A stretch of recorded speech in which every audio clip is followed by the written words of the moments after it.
If you still find yourself wondering why Elon Musk, the billionaire founder of the Tesla electric car company, is so obsessed with Mars and why he keeps launching and crashing spaceships down in Texas, then this is the video for you. Today we are breaking down some details about Elon's mission to the Red Planet, so get in, loser, we're going to Mars. Hey Elonites, welcome to the Tesla Space, where we share the latest news, rumors, and insights into all things Tesla, SpaceX, and Elon Musk. So, many people probably still don't know that Elon actually founded his SpaceX company long before he ever got involved with Tesla. We all know him as the electric car guy, but at his core, Elon is obsessed with space. This all started after he made his first fortune from selling his share of PayPal to eBay back in the early 2000s and gaining about $180 million. Elon made his first major investment into the idea of an aerospace company that would eventually land a greenhouse full of plants on the surface of Mars and thereby inspire the people of Earth to want to explore space again and return NASA to the kind of relevance they saw back in the 1960s race to the moon. As with most things in life, it wasn't quite as simple as he first imagined, but SpaceX did end up going off on a side quest to make space transportation more affordable than anyone had ever thought possible. They invented the reusable rocket booster, and then they started building the largest ever network of telecommunication satellites to beam high-speed internet to the entire world. And as with any good video game, these tangents just serve to help you level up and conquer your main goal, which in this case still remains going to Mars. But Elon's idea has grown over the past 20 years from just landing a greenhouse and calling it a day to literally colonizing an entire new planet. The primary goal for Elon Musk and SpaceX is now to establish a human city of around 1 million people on the planet Mars within our lifetime. And when Elon was recently called out by Bernie Sanders for supposedly being a greedy rich man, Elon's comeback was simply to say, "I am accumulating resources to help make life multiplanetary and extend the light of consciousness to the stars." It's pretty trippy, right? But they've got a plan, and the self-landing rockets, the internet satellites, and the exploding spaceships are all pieces of the puzzle. If you're enjoying the video today, please remember to give it a thumbs up and leave us a comment. Subscribe if you're not already. That all really helps us to reach new people with our content. Now, bridging the gap between Earth and Mars is something we've pretty much figured out by now. We can fire a remote-controlled car from one planet to the other very successfully. But when we're talking about sending people, we have to think big. This can't just be Matt Damon kicking it on Mars, growing potatoes in a tent. We need to send a bunch of people and a ton of stuff all in one go. And to do that, we need a whole new type of spaceship. And that's where the Starship comes into play. Starship is the vehicle that is going to be able to not only carry people and supplies to Mars, but also bring them back to Earth again. The idea is that it will be very big, very powerful, and most importantly, fully reusable, with the ability to land itself and then take off again. SpaceX were the first and remain the only company to figure out hope to get their rocket booster engines to come back down and land under their own power.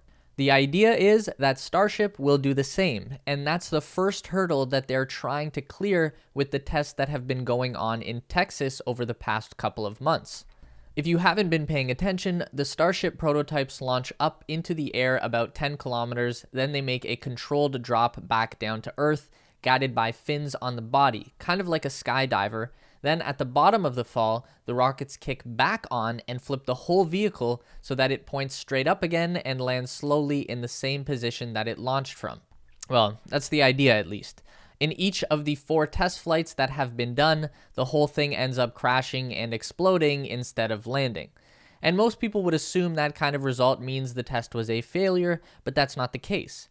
They are trying to do something that has never been done before, and they're trying to dial in the system so that it can reliably land the Starship every single time, and eventually people's lives will depend on that to happen. So working the bugs out now is very important.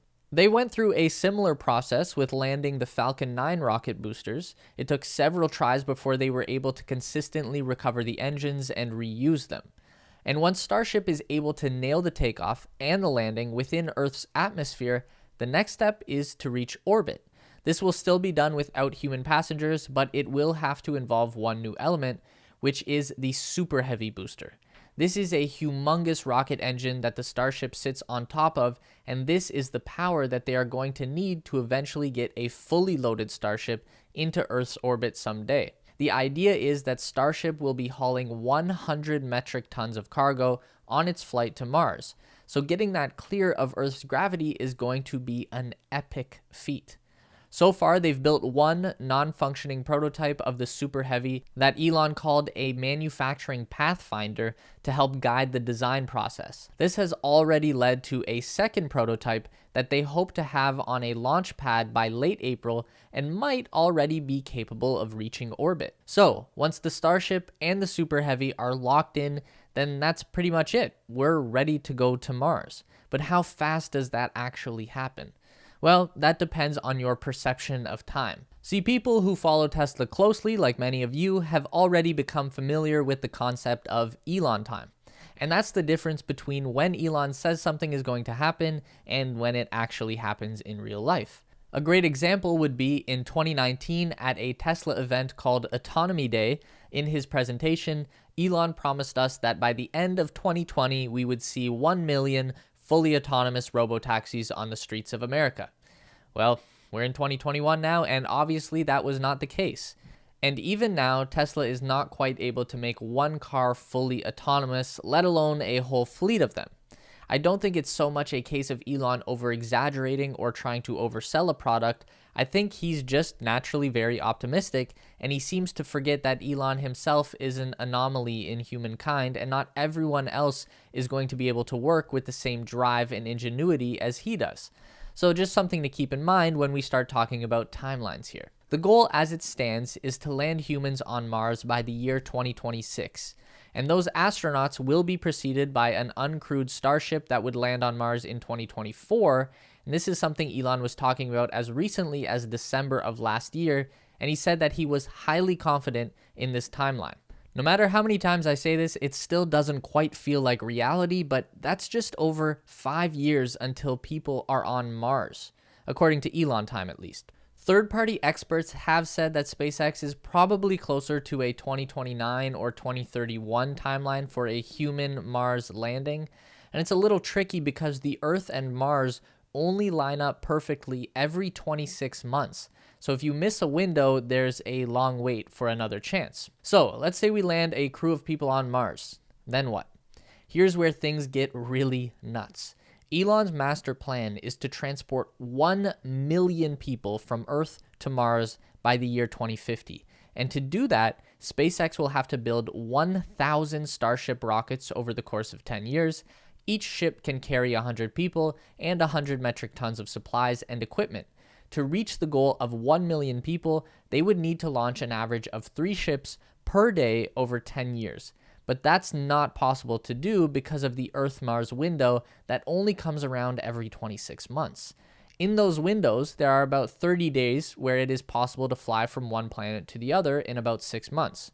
And Elon's plan to make the most of this situation is to actually have the entire fleet of 1,000 ships all waiting in orbit around the Earth and then gradually depart over the 30-day opening. So we would spend the 26 months launching ships into orbit where they would all hang out and wait for their chance to go to Mars. According to my feeble math skills, that would equal out to about 38 launches per month over the 26-month period. Still a lot of spaceships, but definitely not 3 per day. And why exactly would 1 million people want to follow Elon Musk to Mars? Well, basically the same thing that brought settlers to America to begin with, the promise of a better life. The carrot that Elon is holding out right now is jobs. He says there will be a lot of jobs available on Mars. He's not just looking for scientists and engineers. Elon wants anyone to be able to travel to Mars, and if they can't afford it, he wants them to have loans available to cover the initial cost. Another quick interruption to invite you all to subscribe to our weekly Tesla Space newsletter. We deliver all the updates on Tesla, SpaceX, and Elon Musk in a quick, fun, and easy-to-read package. Link to sign up is in the description below. It's theteslaspace.com. Now, how does all this work? The basic procedure for a Mars flight starts with the Starship and the Super Heavy blasting off from Earth's surface. Once Starship reaches orbit, the Super Heavy detaches and returns to Earth. Elon says this booster won't come down easy like the Starship. He says that the Heavy will come down like a javelin and actually be caught by the launch tower.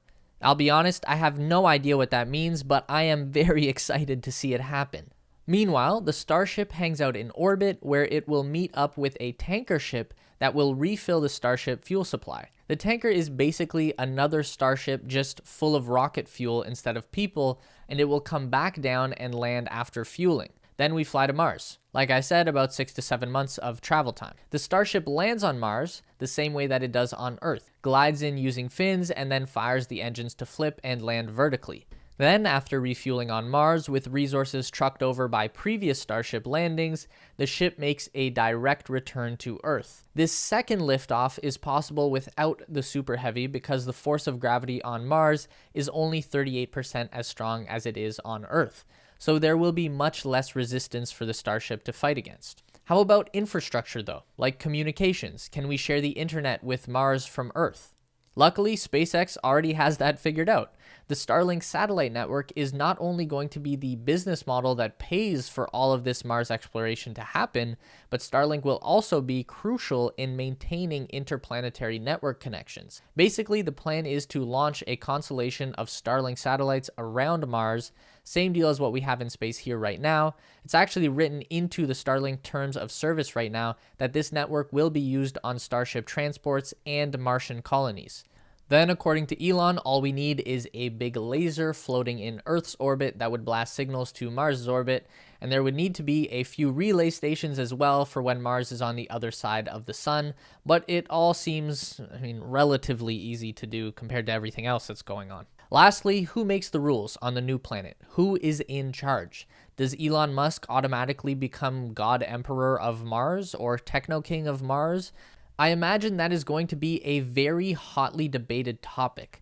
The idea of Mars sovereignty has been examined in many science fiction works before. There's Total Recall, of course, where Mars is home to rebels and mutants. Babylon 5 had an interesting take on Mars independence and separatism. The Expanse series of books and TV shows imagine a future competition between nations of Earth and Mars. So pretty much the only person that thinks forming a new government on Mars is going to go smoothly is Elon himself. And Elon's vision is very simple. A small government that is run via direct democracy, short, comprehensible laws that are voted on directly by the people, and if it sounds too good to be true, well, it's because it probably is. It's all some pretty fantastical stuff, right? I want to make the point again that this whole series of events right now is running on Elon time. That means the absolute best case scenario possible to achieve. This probably won't all happen according to plan, because just like we have right now with autonomous cars, there will be setbacks, there will be failures, there will be changes in the plans. But I think at this point, most experts can agree that the wheels for this are already set in motion, and the city on Mars is inevitable at this point. It's more a question of whether or not we get to see it all happen in our lifetime. But what do you think? Who's hitching a ride to Mars in 2050? As long as they don't tell me I'm too old at that point, I'm there, 100%. Let us know what you think in the comment section below. Quick reminder to sign up for our newsletter for more Tesla news and speculation. There's a link down below. Also, if you're interested in Bitcoin, check out our partners at BlockFi to invest your cryptocurrency. Use our link in the description to receive up to $250 in free Bitcoin when you sign up. If you want to continue to learn about everything regarding Tesla, SpaceX, and Elon Musk, we've got 2 more video options for you on the screen to check out. Don't forget to give this video a thumbs up today if you liked it, and subscribe to our channel for weekly content just like this.